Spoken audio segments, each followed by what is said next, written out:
Hey everyone, welcome back to our channel. My name is Denise, this is my husband Tom. As you guys know, our channel is about addiction as well. So today I'm going to ask my husband about his addiction. Some of you don't know, but he's been an addict for a few years. And he's going to talk about what got him... Was an addict. Yeah, was an addict. He's not an addict anymore. Thank God.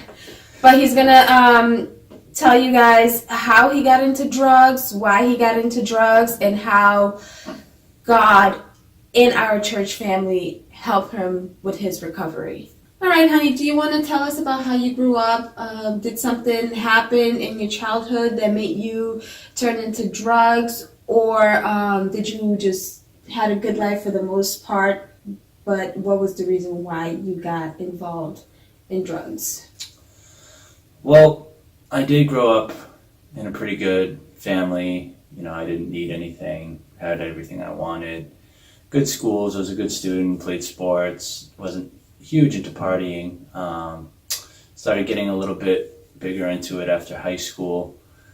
Still never really touched drugs. And then when I was 19, going into my second year of college, my best friend was murdered. And that really screwed me up. It made me question everything, and it changed the way that I approach life. And that's when drugs started, becoming a good idea, because I didn't know any other way to handle the pain and the doubt that I was dealing with. And did you thought that doing drug was an easy way out for you at that? No, I just didn't care. I just didn't care about myself. If there was a God, I was really mad. Didn't understand how something, like that could happen. Well, did you blame yourself for your friend getting killed? Yeah, I mean, I did. I was a good influence on him, and I wasn't able to be there when it happened, and that deeply affected me, and I felt a lot of guilt and remorse for being unable to be there. All right. And can you tell us about what kind of drugs you used to take, and Sure. So, I mean, after that happened, it started with party drugs. It was a slow progression. I mean, over a year or two, it went from party drugs like cocaine and ecstasy, and after a year or two, that turned into heroin and cocaine and prescription medications, pretty much all of the above, and it was pretty bad. And while you were in drugs, what kind of stuff did you do? I robbed from friends, from other people, from family members. I did a lot of things that I, very much regret. I didn't have much control over my decision making. I was being fully controlled by the drugs, and I tried a lot, to get out of it, but I just couldn't seem to figure out a way. I know I didn't want to be hurting the people in my life, but I just couldn't stop using and drinking, and it was really, really challenging. A lot of pain. All right. Well, and how did that affect your family? As you guys don't know, he does have a son. Did that affect your son in the process while you were doing drugs? I hope he doesn't remember much of it. I mean, he was very young. He was about 4 when I got sober and clean from drugs and alcohol, and hopefully he doesn't remember much. But I did put him in a lot of scenarios that were very dangerous, and thankfully nothing happened. But now, I mean, it's great and very grateful to be able to be a dad to my son. But for a long time, I did care about him. I loved him. But unfortunately, with the addiction, the drugs took precedent over anything else in my life. Right. And in what point did you realize that you had to stop, that it was enough, or if you didn't stop, you could have died? Well, I mean, I recognized that years ago. I mean, I'm coming up on 3 years clean and sober, thank God.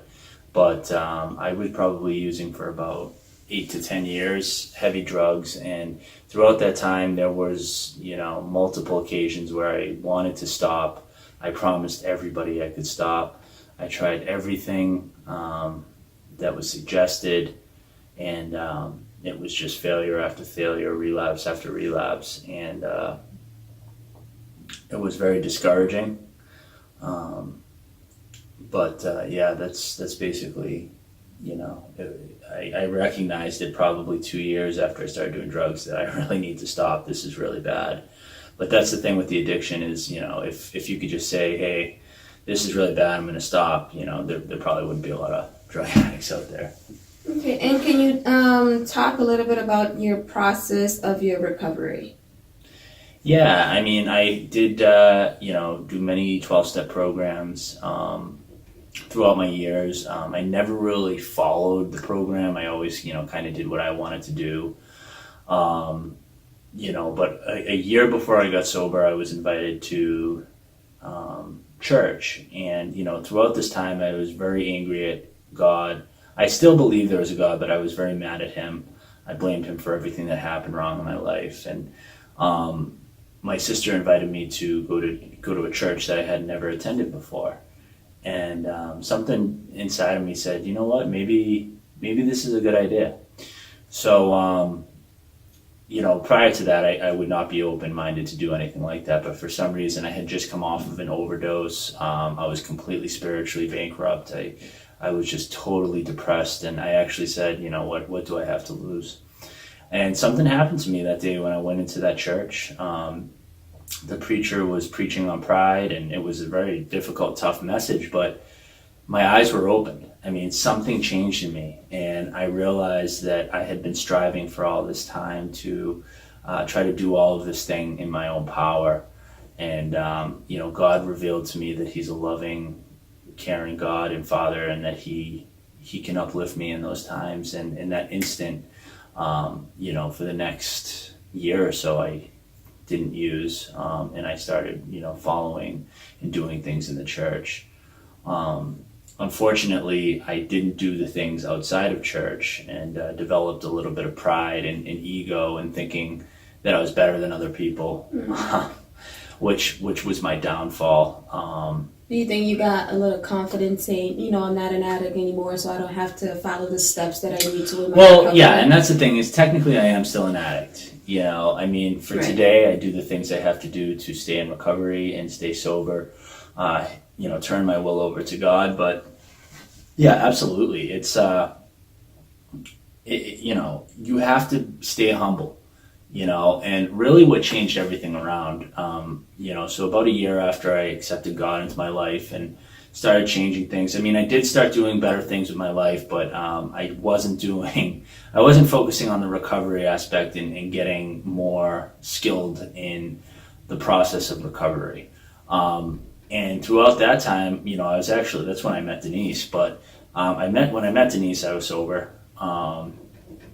We were working down in Boston, and I expressed my faith to her, and she's like, wow, that church sounds really cool. I've never really heard of anything like that. And she was kind of just blown away what God had done in my life. And so she started coming with me to church, and at that point I said, you know what, I'm just going to stick only to church, no other recovery stuff. I got this. Well, I think that you got a little comfortable when you met me. Yes. And, because you want to tell them what happened after you met me. So I met Denise, and the love of my life here, and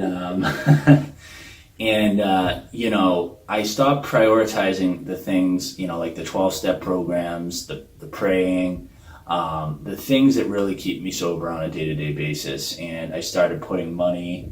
I was really, really crazy about controlling money, and success, and those things really started taking over. And we weren't living together at that time. Well, actually we were. I just moved in with her, and I lied to her. I told her I could drink, because I am an addict. I wasn't doing those things that were going to keep me away from that. Many lies. Yeah. And I wish he was honest with me, because what happened to him after would never happen, because he overdosed and he was in a coma for like 2 weeks. And the doctors didn't know if he was going to survive. And then your mom was, I kept telling him the stuff that you were telling me at the time, and she said, no, he is a liar, because when you're an addict, you tend to lie. So you tend to lie to yourself, and you tend to lie to the people that cares about you. So if he was honest with me, I would never allow him to do the stuff that he was doing behind my back. And I don't think that I would even be with him, because I never saw myself as someone being with someone that was doing drugs. But because he told me he was clean, and I think he believed that he was clean, that he didn't have to follow the steps that he was supposed to follow to stay clean, right, he relapsed. So I think that if you're an addict and you're with someone, it's very important to be honest with them and let that person help you. Do not lie to that person and just get too comfortable. Right.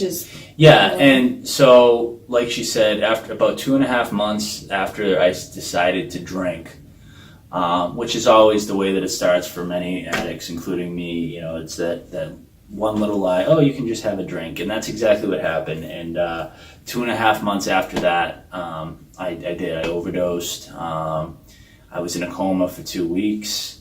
They didn't know if I was going to live or not. And, I woke up. I had to learn how to walk again, talk again, poop again. Not to be graphic, but it was really, really, really, really awful. It was terrible. And, I had to go to a nursing home, a locked nursing home. Really, Denise went there, but it was just a very, very sad environment. And I cried, and I cried, and I cried. And a great friend of mine, a pastor of mine who also is in recovery from drugs and alcohol, came to see me, and he basically called me out on my ego and my pride, and I was talking badly about the things that I need to do to stay sober, and he's like, listen, the people that do those things are at home with their families, and look at where you are. And he really hit me hard with the truth, and basically said the day that you think that you are okay is the day that you're in a lot of trouble. And that really sat with me. At the time I was upset, because I really I didn't want a tough talk from somebody, but I needed to hear that, and he was very truthful. And that's when things really started to turn around, and I actually became willing to follow God more, and also to go along with the process in my recovery in regards to my 12-step stuff, my praying, my service work in and out of the 12-step program, my service work in church. And I've been sober ever since, and God has been able to carry me through. Denise and I got married. We've had a baby. I'm a dad to my son. And it's all through the glory and the grace of our God. And I shouldn't be here today, but I am sitting here as a living testimony to how good God is.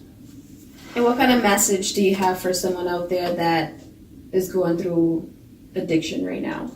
Well, normally people say don't give up, but I would say give up control. That is the main thing that I had to do. I had to place my life in the guidance of God, as well as other people that had gone through this before me, that could show me the ropes, that gave me hope, and someone I could look to and say, wow, this person has changed. They're a good person. They do great things with their life. And I've surrounded myself with those people, the people that follow God, the people that work hard and provide for their families. I had to let go of those friends that sold drugs and partied all the time, and for me that was one of the hardest things to do. But I gotta say, some of the hardest things we go through actually bring us to a place of more freedom and a higher level of joy and success. And so I would say, rather than don't give up, I would say give up the control. You've had enough. It's like I've heard it said in recovery, it's like, you're going in the ring with Mike Tyson, and your disease and your addiction is Mike Tyson. And every time you go in there, you get the bag beat out out of you. You know, it's like, all right, let's throw in the white towel before we go back in there. You know, I want to live another day. I want to be a family man. I want to be a good person. And God has given me that ability. The people that have come before me have given me that ability. And there's people out there that can help you as well. You just have to be willing to give up the control, reach out for help, and it will be there. Well, thank you so much for sharing that, honey. I know it's not easy to, put that out there.